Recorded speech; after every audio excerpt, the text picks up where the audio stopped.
Olá, sejam bem-vindos de volta. Eu sou a Clau, aqui deste maravilhoso canal de literatura, para a gente falar hoje sobre O Morro dos Ventos Uivantes, de Emily Brontë. Deixo aqui a capa porque vou contar uma história para vocês. Meu livro sumiu. Eu acabei ouvindo em audiobook, mas a minha intenção era ler o livro junto com o audiobook para ter essa experiência. Ele está catalogado aqui, eu não doei esse livro, mas eu fiz uma arrumação nos últimos tempos e eu acho que eu só não... Na hora de botar no lugar que eu queria botar, não botei. Então, ele deve estar entre as minhas coisas. É a terceira vez que eu leio esse livro. Na verdade, essa última eu ouvi e foi uma experiência sensacional e recomendo para todo mundo. É como se eu estivesse ouvindo uma radionovela, embora eu não seja da época da radionovela. Eu imagino que a experiência fosse essa. Eu achei maravilhoso, desde que a gente pegue um livro bem narrado. E nesse caso foi muito bem narrado o livro. Vamos contextualizar, em primeiro lugar, quem foi Emily Brontë? O nome, a pronúncia. Já ouvi de tudo. Emily Brontë, Brontë, Brontë. Então a gente fica na imaginação. Eu botei para ouvir aqui no Google Tradutor, eu acho, para ouvir a pronúncia e é assim que eu digo, Emily Brontë. A Emily era a quinta filha de 6. Para te falar a verdade, o sexto, o irmão, eu não sei em que ordem veio, mas das meninas, a Emily era a quinta filha. E normalmente a gente ouve falar de 3, né? Ela, a Charlotte Brontë e a Anne Brontë, que eram escritoras também. Mas houve 2 irmãs antes que morreram ainda em idade escolar. O que aconteceu? Essas filhas e esse menino, esse rapaz, eles ficaram sem a mãe muito cedo. A mãe morreu quando Emily tinha por volta de 3 anos. Daí vocês imaginem, Inglaterra, 1821, por aí, ela perde a mãe. Ela foi criada por uma tia materna, rígida, e por um pai que era reverendo numa pequena cidadezinha do interior da Inglaterra. Isso tudo aliado ao fato de que já havia ares vitorianos na Inglaterra, vitorianos, que esse termo, né, ligado à rainha Vitória, que foi uma rainha muito severa, aparentemente, que tinha regras e costumes muito difíceis de serem seguidos pelas mulheres e tinha uma intolerância e uma ordem moral rígida. Ninguém podia fazer xixi fora do pinico que tinha algum problema. Então, imaginem todo esse ambiente opressivo e uma menina que não teve mãe escrevendo, não se imaginaria que ela teria condição de escrever um romance tão visceral quanto ela fez e de imaginar coisas que ela não, em absoluto, não viveu. Muito provavelmente ela passou longe do amor, ela não conheceu o que foi isso. Ela morreu cedo, aos 30 anos de idade, solteira, e parece que era uma das irmãs Brontë que era a mais tímida. Ela se escondia atrás dos outros e morava no interior. Esse era o cenário. Ela escreveu com o pseudônimo Alice Bell, se eu não me engano, porque, imagine, naquela época, mulheres não podiam trabalhar, não podiam ter o seu sustento e quem tinha o seu próprio sustento não era bem vista. Mulheres que ganhavam dinheiro Algo tem. Depois, os homens traíam as mulheres, jogavam elas para fora de casa, ou, enfim, elas ficavam sem eira nem beira, sem ter o que comer, mas tinham que se submeter na época. O que aconteceu? Ninguém entende como é que essa moça fez um romance tão visceral assim. Um romance que é considerado o primeiro romance psicológico da era moderna, digamos assim, embora a gente ouça isso de vários outros romances. Então, relevem essa informação. Foi dada em algum livro de apoio que eu li aqui. E acho que para iniciar é isso. Vamos à história. Vou tentar dar o mínimo de spoiler, mas saiba que eu não estou mais controlando isso. Às vezes é difícil contar um livro sem contar um pouco mais da história, mas vou tentar, tá? O nosso livro começa com um personagem de menor importância, menor mesmo, como narrador.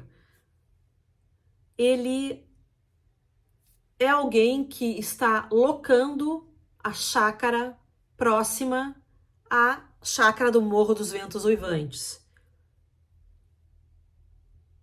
Como política de boa vizinhança, ele resolve lá visitar o seu senhorio, que é o Heathcliff, que é o nosso personagem principal, um deles. Quando chega lá, ele encontra um Heathcliff, que é um homem insuportável, um homem que o maltrata, que não quer saber muito dele. E tem um outro personagem, o Joseph, que é um personagem secundário também, que é uma criatura asquerosa. Tem um rapaz mais jovem que mal fala com ele. O que acontece? Ele é praticamente escorraçado, o cachorro quer morder ele, o Douro não faz nada, mas cai uma nevasca, ele não tem como voltar, ele vai se perder à noite. Então ele precisa dormir naquela casa horrorosa. E o colocam para dormir numa num quarto que foi de uma pessoa importante daquela família que se chamava Catherine Earnshaw. Segura essa informação. Esse personagem, Mr. Lockwood, ele, de madrugada, ele vai ter a impressão de estar falando com um fantasma desta moça que habitava aquele quarto enquanto viva. E é uma cena muito impressionante, porque ele fica apavorado e aparentemente ele tenta segurar o pulso desse fantasma que tá de fora da casa e acaba se cortando em caco de vidro, enfim. No outro dia ele vai embora e ok, sai apavorado dali, se sentindo humilhado por aquela gente. Mas quando chega em casa, ele encontra a governanta, que foi governanta dessa família do Heathcliff, e pede explicações, me conta como é que era essa casa, eu vi uma moça muito jovenzinha lá, me conta quem é ela. Então, a verdadeira narradora da história é a Nellie, que é a governanta da porra toda lá. Parênteses. Esse romance é considerado um romance gótico. O que é o gótico? Gótico é um tipo de romance em que existe um mal oculto, algo muito horrível, que pode tirar a sanidade dos heróis, que pode tirar, quiçá, a vida dos heróis. E vocês podem ver que dentro dessa definição pode caber desde entrevista com o vampiro até Frankenstein ou outros. É uma definição bem ampla. Mas o romance é considerado gótico realista, e ele tem umas cenas muito difíceis. umas cenas que eu achei asquerosas, digamos assim, não porque dei nojo, mas porque eram psicologicamente muito difíceis. Crueldades me que mexeram comigo. E olha, como eu falei no início do vídeo, eu já li 3 vezes esse livro. E por que 3 vezes? Primeiro eu li quando adolescente e não curti e acho que também não entendi muito. A segunda eu já li mais adulta, mas eu não curti. Eu achei muito chato de ler na época, não sei por quê, mas o interesse voltou porque eu ouvi pessoas dizendo: não, mas é maravilhoso, é maravilhoso. E eu fiquei encucada. Pô, mas que eu perdi nisso, né? A terceira vez eu ouvi em áudio e foi uma experiência excelente, melhor que as 2 leituras anteriores. Então, foi super bacana de ouvir. E daí sim eu pude entender com todas as minhas forças o que era esse gótico. Vamos à história, então. Temos um senhor, pai de família, o senhor Earnshaw, que tinha 2 filhos, amava os filhos, mas um dia sai por algum motivo para fazer algum tipo de trabalho em Liverpool. Quando volta para sua casa, que entendo que esteja no condado de Yorkshire, meu inglês macarrônico, desculpem aí. Ele chega com uma novidade, ele chega com um menino que ele pegou nas ruas, faminto, com olhar de assustado, e que é descrito como meio cigano. Eu fui ler sobre isso e a conclusão é que, na verdade, não necessariamente ele era cigano. Cigano era uma palavra que usavam para alguém que era desconhecido, alguém que poderia ter outra raça, outra etnia, outra, etc. Então, aquele menino de olhos desconfiados foi encontrado famélico, ele trouxe para casa e se apegou muito a esse menino, inclusive preferindo mais esse menino que ao seu próprio filho, porque esse menino era, para esse pai adotivo, era um menino que acatava as coisas, e o filho de sangue era já mais contestador, já tinha um certo comportamento mais mimado. Então o pai acabou se apegando a esse menino adotivo.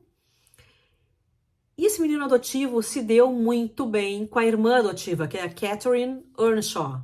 Presta atenção que a Catherine, mais tarde, vai se casar com um homem chamado Edgar Linton e vai virar Catherine Linton. Mas, por enquanto, a Cat é Earnshaw. Então, Heathcliff, o filho adotivo, e Cat vão ter um amor de infância. Despreocupado e, enfim, eles se gostam. Não esquecendo que a Cat e o filho, que é o Hindley Earnshaw, os dois são muito mimados. A Cat é uma menina mimada, mas cheia de vida. Ela só faz aquilo que ela quer, ela contraria ordens, e isso desgosta um pouco o pai, porque ela é indomável. Ela tem sede de vida. O tempo vai passando e esse irmão adotivo, o Heathcliff e o Hindley, eles têm uma rixa. Hindley maltrata muito o Heathcliff e Heathcliff não é de se queixar para o pai. Mas um dia, o pai enche o saco desse Hindley e manda ele para uma faculdade lá qualquer. Quando ele volta casado com uma moça que também não tem relevância na história, a Frances, e ela acaba morrendo muito cedo quando dá à luz ao seu filho com o Hindley. O que acontece? Lá pelas tantas, esse pai de família morre. O que é natural? O filho homem assumir os negócios da família e gerenciar a propriedade. Claro que quem assumiu isso foi Hindley e não Heathcliff. A partir daí, Hindley faz de Heathcliff praticamente um escravo. Faz ele trabalhar como os trabalhadores da granja. Então, é trabalho de sol a sol. Esse menino não tem educação. Ele cresce sem o polimento da sociedade. Acontece que Cat, a sua irmã adotiva e amor de infância, é uma menina mais refinada e começa a abrir os olhos para a sociedade e resolve que então vai casar com alguém melhor colocado, melhor posicionado na vida, que é o Edgar Linton. Então ela se torna Cat Linton. Edgar é um homem mais fino, mais educado, com um temperamento mais suave que Heathcliff e rico, né? Era o que tinha para ela naquele momento, ela foi. Quando acontece isso, Heathcliff foge da chácara e some por 3 anos. Quando ele volta um homem mais polido, mais cínico, muito mais cínico e com uma sede de vingança gigante. Só que essa sede de vingança a gente não sabe contra quem é. Se é contra Cat, se é contra Edgar, que casou com Cat, mas na verdade Edgar não tem muita culpa nessa história. Edgar entrou nessa história e ele nunca teve grandes problemas com o Heathcliff, a não ser que sim, como o Heathcliff, quando se conheceram, né, ele e Edgar. Heathcliff era um funcionário da granja. Ele foi tratado por Edgar como uma pessoa menor. Essa era a rixa inicial. E depois ele casou com a Cat. Então, nós temos um homem agora refinado, com dinheiro, nunca a gente vai saber de onde ele tirou esse dinheiro, e muito apaixonado por Cat ainda. Acontece que não há o que se fazer.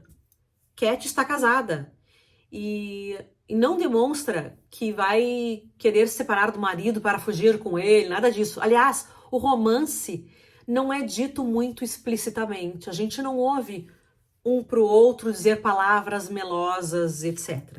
Eles são almas que se entendem. Fica no ar se um dia eles consumaram esse romance antes dela casar.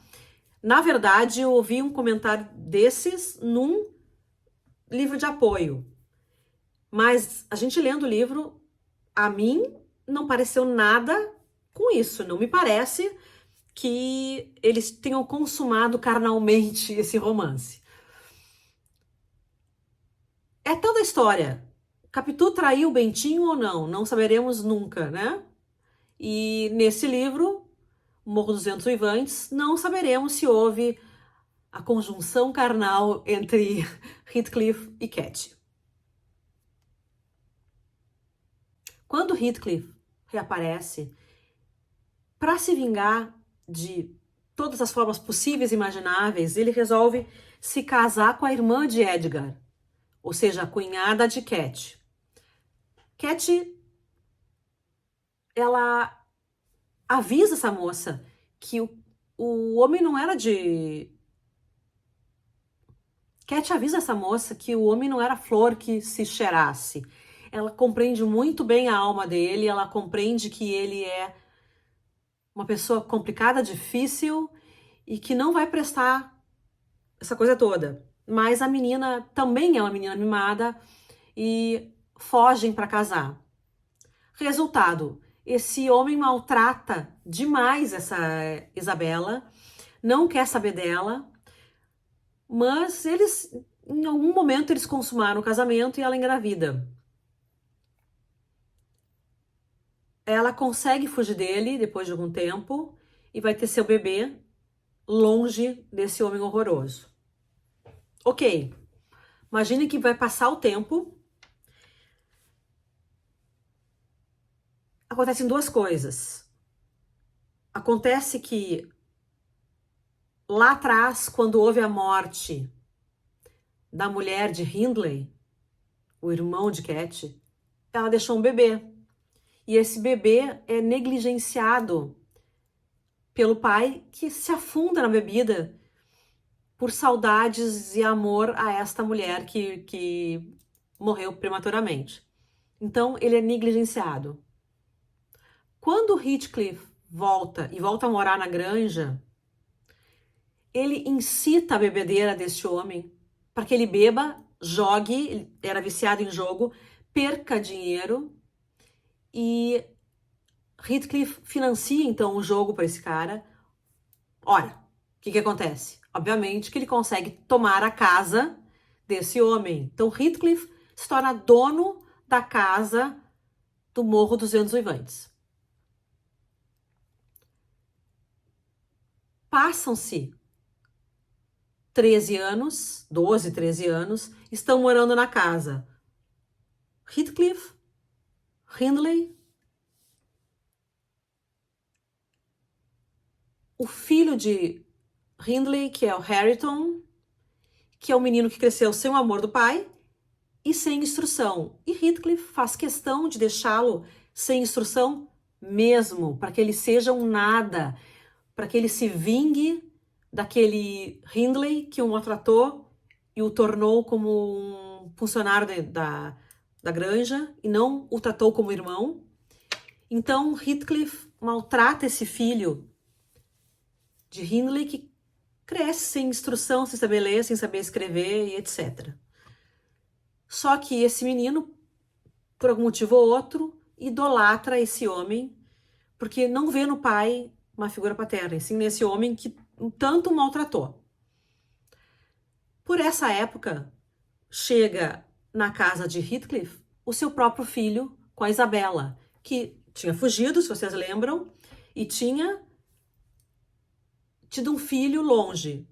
Ela morre alguns anos depois. Esse filho vai morar com Heathcliff, embora Edgar Linton quisesse criar o filho da irmã. Não foi possível. Esse menino vai morar com o pai e passa tantas coisas ruins, tantas coisas ruins. Ele já era um menino mimado e de pouco caráter, digamos assim, caráter duvidoso, mas ele se torna medroso e acaba entrando nas maquinações do pai, sendo obrigado pelo pai a fazer algumas coisas que talvez ele não quisesse antes. E uma das coisas é fazer com que a menina, filha de Edgar e de Cat, que morreu no parto, se apaixonasse por ele. Porque daí, a filha de Cat se apaixonando pelo filho dele, de Heathcliff, os dois casando, o filho herdaria a casa onde Edgar morou com Cat. Só que o filho estava muito doente. Então Heathcliff imaginava que o filho ia morrer e ele próprio ficaria com as duas granjas, do Morro dos Ventos Uivantes e a outra granja onde morava Edgar Linton. Imagine o seguinte: esse homem queria vingança completa, então ele maltratou a irmã de Edgar, ele maltratou o seu próprio filho, ele maltratou Hindley e o filho de Hindley e queria agora fazer a união do seu filho com o filho de Cat. Mas não porque ele tivesse algum pingo de amor pela menina, já que ela era a filha de seu grande amor. Ele queria, na verdade, maltratar a menina. Tem uma parte de spoiler aqui que eu não sei se eu te dou, Eu vou tentar não contar, mas vou te contar só que existem cenas que são muito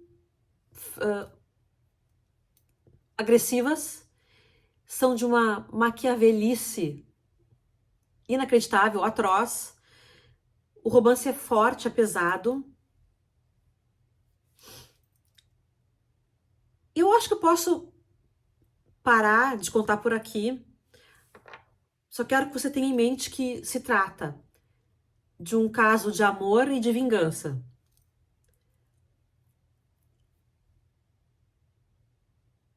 Mas era um amor pesado, era um amor difícil, era um amor psicopata. Esse homem fez horrores para todos aqueles. Nenhum personagem, nem os principais, nem os secundários, escaparam à ira desse homem, mesmo que eles não tivessem nada a ver com a história. A própria narradora do livro, que é a Nellie, a governanta da casa, né, do Sr. Lockwood, que é quem inicia a história, lembram lá no início que eu contei sobre isso? A própria Nellie, ela é um pouco maltratada por esse homem, embora de todos parece que ela é o personagem que ele mais respeita, embora dentro de uma caixinha, né? Ele tem toda a consciência de que ela é uma empregada e ele é o patrão. Mas ele não agride tanto ela, mas ela é agredida também. Então, eu acho que eu vou parar por aqui para não dar spoiler realmente. Acho que tá de bom tamanho vocês saberem que é um romance de amor, de vingança, de uma psicopatia violenta, há uma maldade que é repugnante pra gente, é incompreensível. O que ele ganharia se vingando de pessoas que, por exemplo, a Catherine Earnshaw, a Cathy, que era o seu grande amor, já tinha morrido. Edgar Linton não tinha nada a ver com isso. Ele entrou de gaiato nessa história porque casou com a Cathy. Ele ia se vingar de Edgar, coitado, né? Nem fede nem cheira, como a gente diz. Se vingar do próprio filho. Se vingar da Isabela, que estava apaixonada por ele, não merecia esse fim. Enfim, é um romance bem difícil da gente ler as cenas que são complicadas. Mas eu recomendo hoje com 18 mil estrelas. Leiam, porque é bem bacana. E se puderem ter a experiência de ouvir e ler ao mesmo tempo, é sensacional, mas tem que ser uma gravação, um podcast, um whatever, um audiobook que seja bem narrado. De resto, meus queridos, não esqueçam de se inscrever no canal, de dar o joinha dizendo que vocês gostaram, porque assim vocês ajudam a divulgar literatura para todos os cantos do país, quiçá do mundo. E a gente faz o canal crescer e eu te agradeço mil vezes por isso. Se quiser deixar aqui embaixo teus comentários, falar sobre o que achou de tudo que eu falei, pode comentar que eu respondo se for com educação, tá bem? Então é isso. Beijos, me liga.